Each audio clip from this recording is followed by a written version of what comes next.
great people.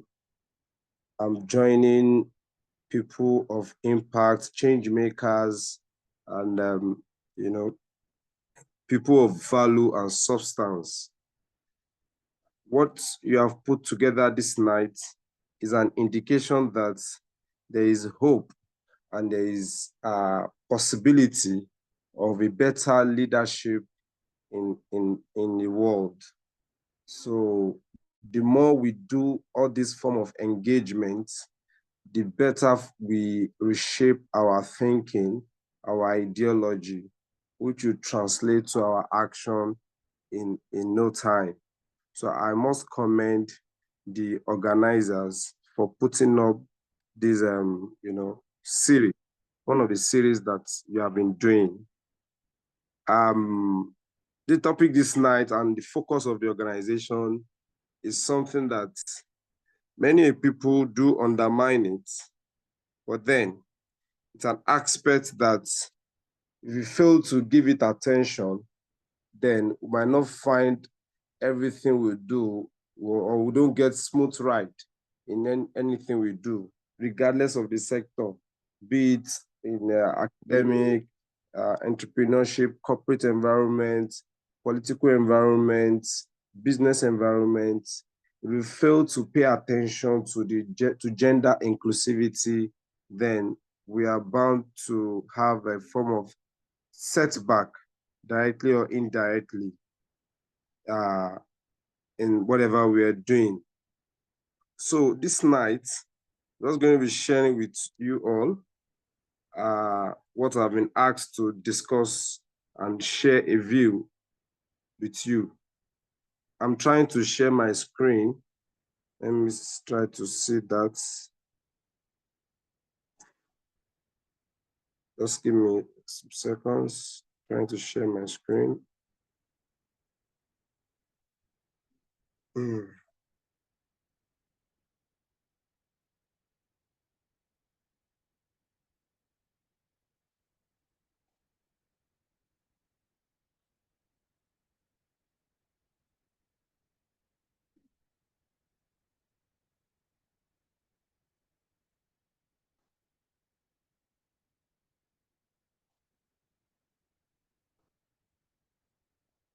Please hold on, I'm sorry.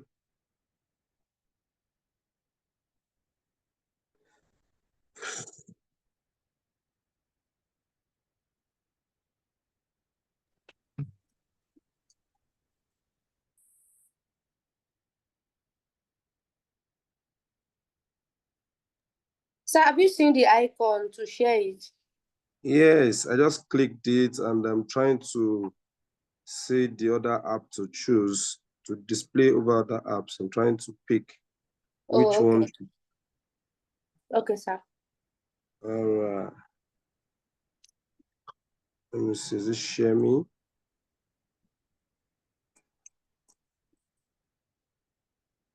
How about now? Can you see my screen? Yes, we can. Okay. Just hold on. Okay.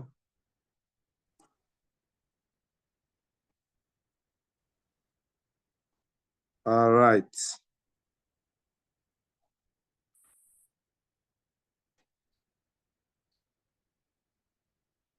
Okay, so like I said, that the topic that we're discussing this night is about the evolving role of gender in leadership. And like I've said as a form of introduction, that the world that we have today, many people fail to pay attention to that aspect of gender inclusivity.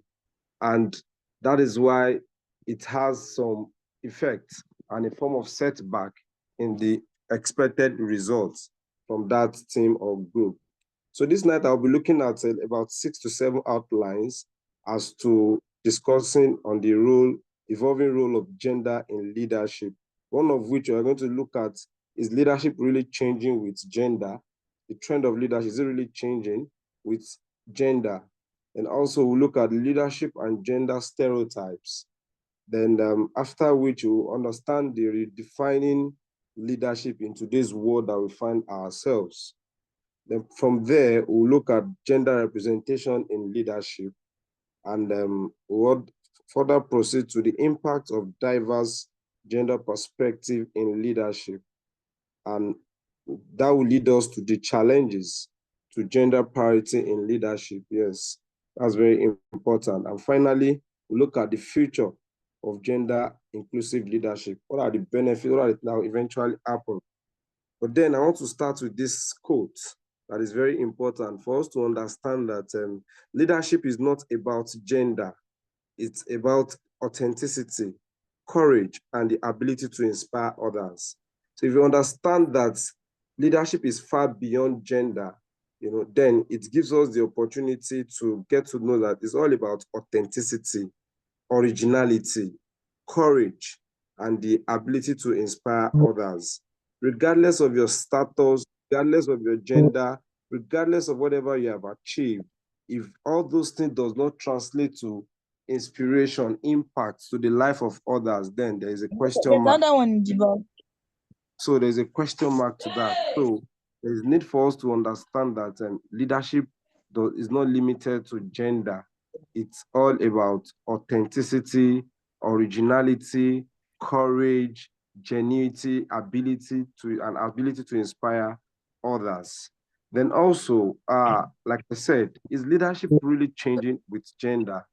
Yes, it is long perceived through our traditional, thinking that male is, when they want to define leadership, they address it through the lens of male dominance. It is perceived from the male perspective when you mention leadership in the olden days, in the traditional world. And this is making a whole lot of significant transformation. So, but then as the world advances, as society improves, as development improves, towards, the concept of inclusivity, the concept of equality, then the role of gender in leadership began to gain momentum. It began to be magnified, and a lot of people are paying attention to it. So there is, at a point in time, the evolution not only of gender leadership, not only challenges historic stereotype, that stereotype way that when you think about leadership, you assign it to men. So as the evolution of leadership comes by, it challenges that ideology.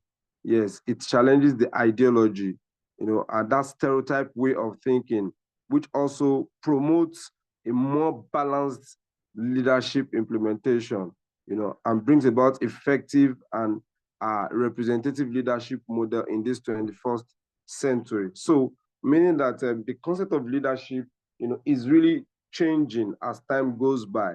It's changing from the way it used to be. A lot of people ascribe leadership to men, to the masculine part. So, and that will lead me to the leadership and gender stereotypes. Yes, so there's this stereotype way of thinking that we have been wired consciously or unconsciously, about leadership. And many times we hear leadership, we assign it to masculinity, to men, or want to describe a form of competitiveness, decision-making, assertiveness. All these virtues are quickly ascribed to men, So, but then there are these qualities, there are qualities that are important in the world of leadership that leads to success for organizations, nations, and movements. They are needed as tools that will pivot all these desired changes, all these progresses that the organization is looking for to achieve. So, however, the minority of women and other form of gender, in other country, the gender is far beyond both male and female. They have other form of gender, So, but in this part of the world, we are privileged to have only male and that of female. So, there is this ideological challenge to challenging the concept of gender stereotypes, such that it questions what we used to know, and the evolution is taking shape as the society improves and advances. So and today women are advancing to leadership position, and they are making giant strides to make impact in our society. So there is this as we are now, there's this kind of psychological war between leadership and gender stereotypes, so that people will challenge their thinking that when we talk about leadership, shouldn't be ascribed to men. And also, like I said, we want to look at redefining leadership in today's world. So leadership today requires some tools that will facilitate effective leadership, one of which is emotional intelligence. Yes, emotional intelligence, empathy, collaboration, adaptability. These are, some part of tools or leadership basics, fundamentals, that is needed in today's leadership. It's a concept that says that you don't achieve a lot of things through logic, rather you achieve them through emotions. So an emotional intelligence will give you that knowledge. When you have self-awareness, when you have the awareness about your environment, when you understand the reason why somebody is acting one way, then you are having the mastery of emotional intelligence. The act of collaboration, the act of synergy goes a long way in defining today's leadership. So that we are not in the world of competition, rather we are in the world of collaboration. Yes, we shouldn't, when you see young people doing something similar, don't see it as a rivalry, rather you see it as a way of a collaboration, synergy. We tend to achieve more when we collaborate, when we synergize together. Then lastly, there is the adaptability. This is very key because while we are doing all those things, a lot of unprepared challenges, a lot of new dynamics will come to play. So there is need for us to understand the concept of adaptability to whatever comes to us at that point in time. And that is a new way of redefining leadership in today's world. So all these traits are often seen as feminine, however, they are very essential to effective leadership, like I've said.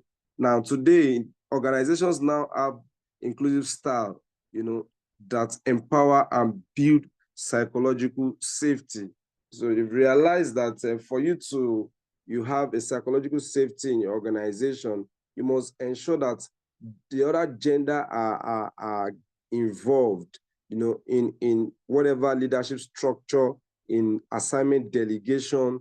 That is when a form of psychological safety can be achieved. And modern leaders focus on consensus building rather than command and control. This consensus still revolves around inclusivity of other gender. So at the end of the day, you tend to achieve more than, going through the route of command and control. And most importantly, research has shown that gender diverse teams, performs more better in innovation and decision making. You can give this a try in your end, in your organization, your team, and get to see that when a team that has other gender, and the team that does not have the other gender, you see their optimal performance. You see that variation.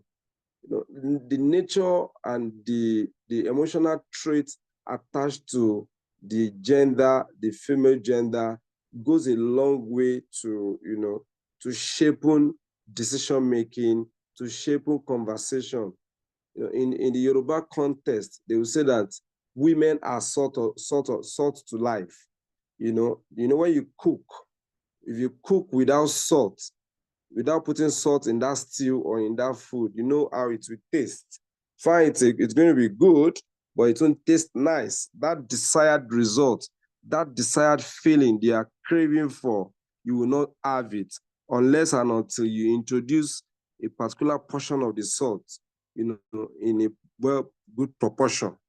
So then you tend to achieve a very desired result. I don't know if you are getting what I'm saying. Please, if you are going along with me, can you just give me a response, whether with emoji or anything? Can I just hear anything? Hello? Yeah, We are with hear you, sir. sir. We can hear you. We are with you, sir. All right, thank you very much. Thank you very much. So I want to proceed to gender representation in leadership. As much as all these progresses are made, yes, like I've said over now, that there is a form of awareness, education about gender inclusivity and all of that. Still, gender disparity in leadership still remains stark, and particularly in different areas like politics, corporate environments, academia, scientific fields, and all of that.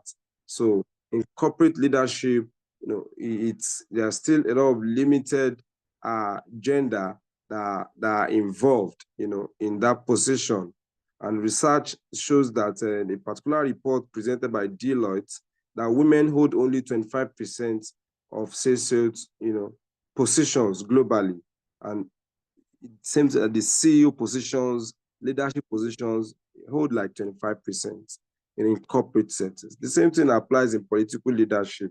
If you look at our immediate environment and our political structure, particularly in Nigeria, out of 57 local government chairmen, we have less than 10% female gender in the leadership structure, in the chairman, among the chairmen in the state. Talk less of the National House of Assembly. In the federal Senate, House of Senate in the country, out of all the senators, we only have 3 that are of women in that seat.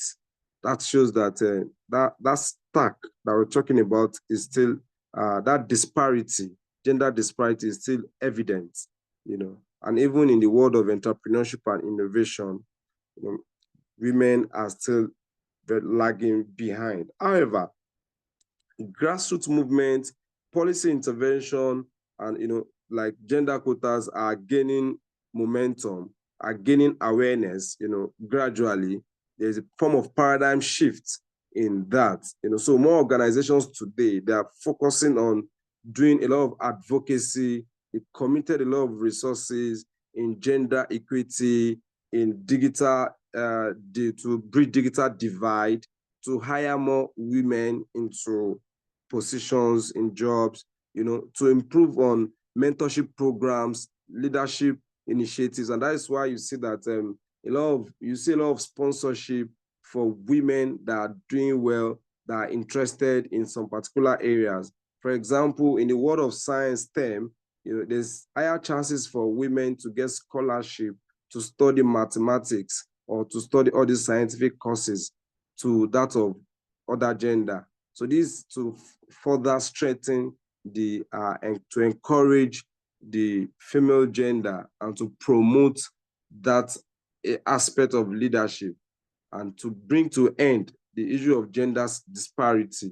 I have a lot of organizations that what they do is that they were focused at bridging digital divide, such that female gender will be integrated to that space. There won't be that disparity in that sector.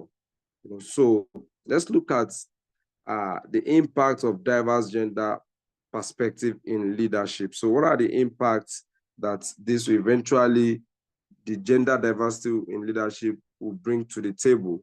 One of which is improved organizational performance. Yes. So when we tend to organize our organization in a gender sensitive way, it brings high level of performance, to the table. It fosters innovation and increase different strides that will be manifested in the organization. So the diverse gender leadership, brings about improved organization performance. It brings about cultural transformation. When women are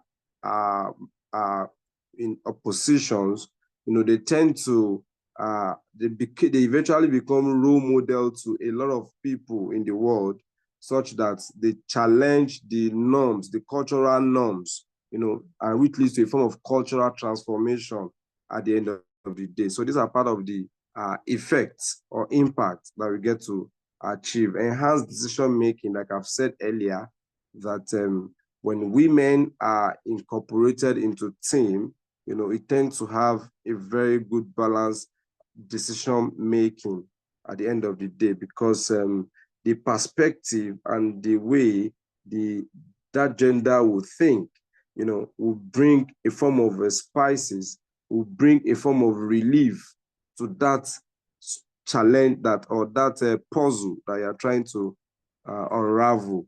So, and that is the beauty and the impact of gender leadership inclusion. And one of which is also broader social impact. Like I've mentioned, a lot of people are doing projects and programs in area of women inclusion, gender inclusion. They are the one that champion different social programs and education, health, community development, those programs that brings about values and benefits to the society. This can be verified when you take your statistics to looking at the organizations that are doing all this kind of impactful project. And on the last part, which I said is the future. Yes, what's the future of this gender inclusive leadership that we are talking about? The future of leadership is inclusive, equitable, and collaborative, such that to achieve the true gender parity that we are talking about, a lot of things need to be put in place, one of which is policy and structural reforms. Yes, government and institution must enforce gender quota, equal pay laws, family-friendly workplace policies to level the playing ground, such that women are given their equal rights. Government needs to do a whole lot in this area.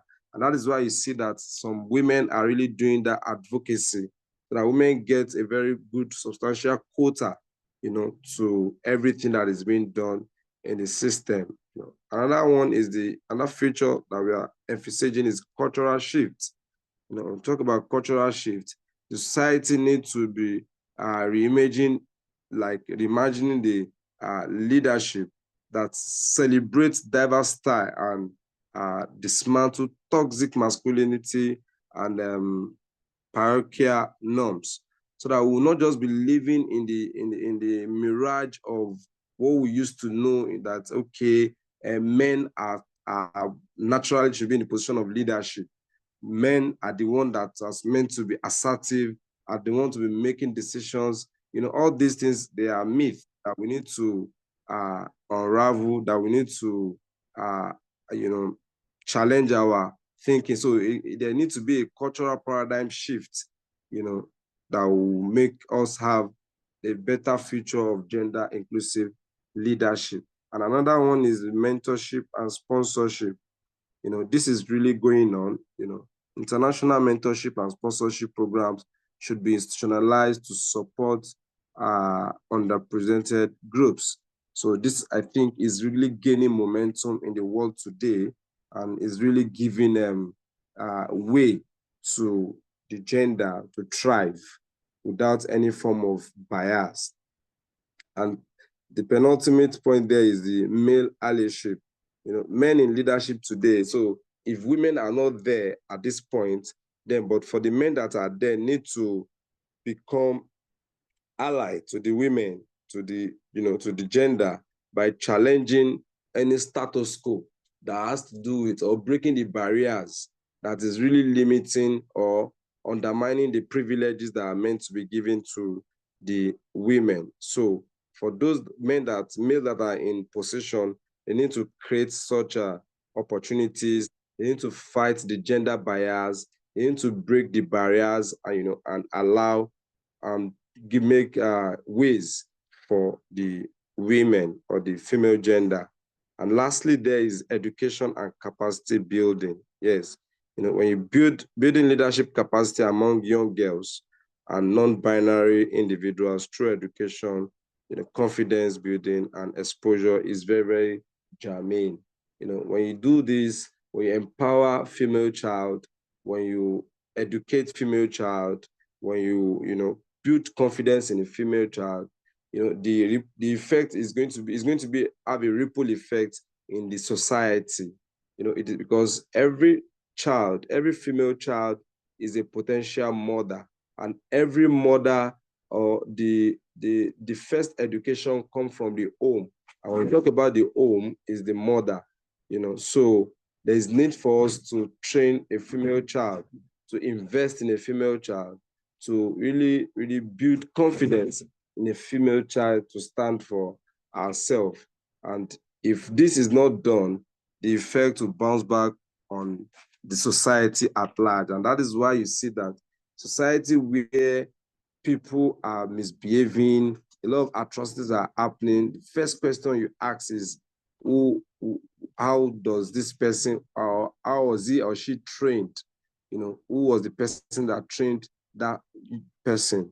So you are going to trace that to the female gender, the mother that gave birth to such person. So I want to leave you all with this last part. I want to conclude this presentation with a statement that the evolving role of gender in leadership is not merely a matter of representation. It's a matter of redefining the essence of leadership itself. True progress lies in moving beyond tokenism to embracing equity, authenticity, and a full spectrum of human potential.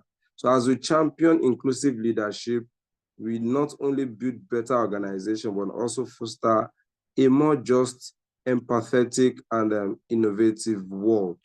So this is like a summary of what I've been trying to say, that at the end of the day, when we promote and champion inclusivity in leadership, we are not only building that organization, rather we are also fostering a more just, empathetic, and innovative world that will drive the change and bring the effect that we hope to see. And then I will end by the quote that I started with. You should understand it better now that leadership is not about gender. It's about authenticity, courage. Yes, I added a word, originality, and the ability to inspire others. So, and all this will bring a better and the change, or the sane community that we dream of. So it shows the importance of driving and ensuring that gender inclusivity is of paramount to us in society. So I urge every one of us, as male child, as female child, young adults, let us be an advocate of gender leadership inclusivity in all sectors, so that we can have a balanced and balanced society at the end of the day. Thank you very much for listening, and I hope that you have been able to gain one thing or the other in this short presentation. Thank you. Thank you so much, sir. Thank you so much. This is a quite an insightful one.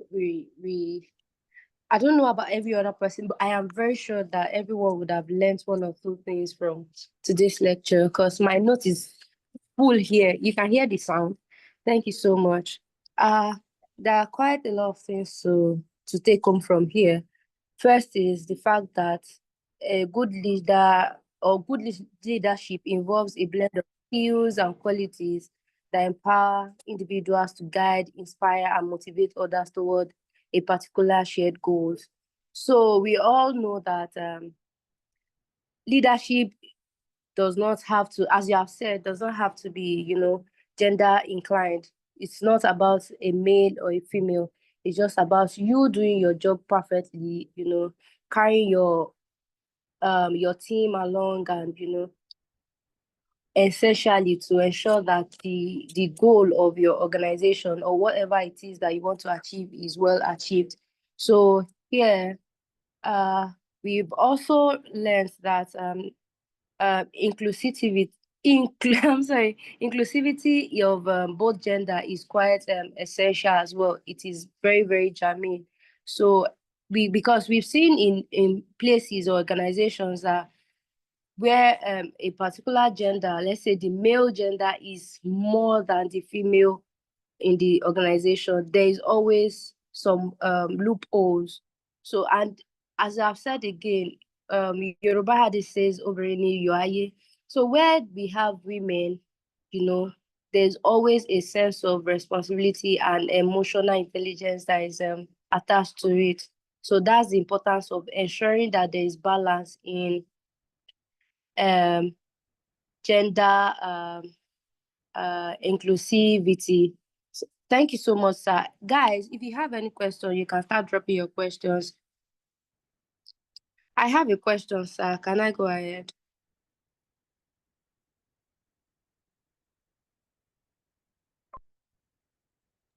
Yes, you can go ahead. Okay, before I ask my question, I've seen someone ask something here. What strategies can organization implement to support gender equity in leadership? The strategies organizations can implement to support gender equity in leadership. Okay. So, yeah, thank you very much. So one of which has been mentioned earlier in the presentation, and which is mentorship. It might be assumed that the gender might not have what it takes to perform very well in the area of leadership. So, and that calls for gender leadership mentorship. When you introduce that mentorship, you tend to have the opportunity to build capacity, to build such, to have the opportunity to build that female gender to be able to rise to the point where they can take responsibility and discharge on that assignment. So one of the strategies is mentorship, and that's the foundation. When you're able to surpass that mentorship, then you can now move to giving leadership opportunity. So when you say leadership opportunity, is that, okay, you are having two young people that are vying for the same position, and eventually they both share the same competencies. So as part of the strategy to implement and promoting that gender leadership inclusivity, you give that gender that opportunity, that female gender the opportunity. That's also another strategy to improve that, amongst many others. Thank you so much, sir. Okay, so while you were speaking with us earlier, something came to my mind, and it's one of the experience I witnessed back when I was during my NYC days. So there was a situation where some certain people were sent from a team. They were sent abroad for a training. So they sent 4 men and 3 women. So 2 out of the women said they could not go because of their family. One just gave birth and the likes. So what in that aspect, do you think that most times when people talk about gender equality, gender equity, sometimes we mostly push the blames on organizations. Do you think that these things might have been happening in mostly all these organizations, and hence the reason they stopped or they don't even want to include these women in situations like this? Okay. I get you.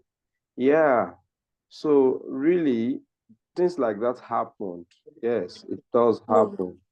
But as part of the strategies to promote gender inclusivity, is one of which is work-life balance. You understand? Work-life balance. Yeah.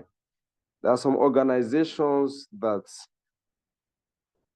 as a nursing mother, they have a breastfeeding room in the company, in the organization. So they don't see a nursing mother as a barrier to getting or to performing a task in the organization. They made provisions for such thing, you know. And these are part of the ways to encourage and to, promote that gender inclusivity. So except that that person finds herself in an environment where they are not paying attention to that. So, but organizations that are strategic in that area, for example, when they want to employ, they consider the fact that what's the status? If that person say he or she's a single person, that she's not married, okay, they see it as an opportunity. Another category is that if that person is married, they have another metrics and stick to that. Why are they doing all sort of those things? They are trying to ensure that they prepare a soft landing. You know, there's possibility that somebody that is just married to want to take what they call this leave, maybe prenatal leave or whatever leave, and can affect the performance and the optimality of the company. So all these are metrics that, they consider in order to ensure work-life balance. So it's only work-life balance strategy that can allow, such, or that can put an end to that kind of ugly scenario that you have just painted. Oh, thank you so much, sir. In the absence of, please hold on, let me check if we have anybody that has a question to ask. Okay, I don't think we have any.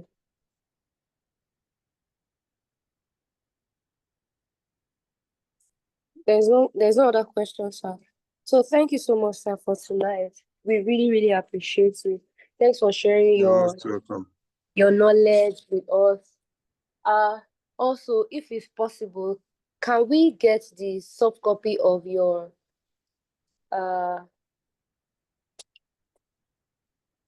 presentation? If that is possible, our founder will get it from you. We'll appreciate that. Thank you so much. So we are going to be ending this session now.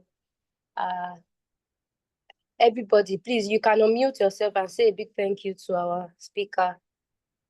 We really appreciate that. Thank you, sir.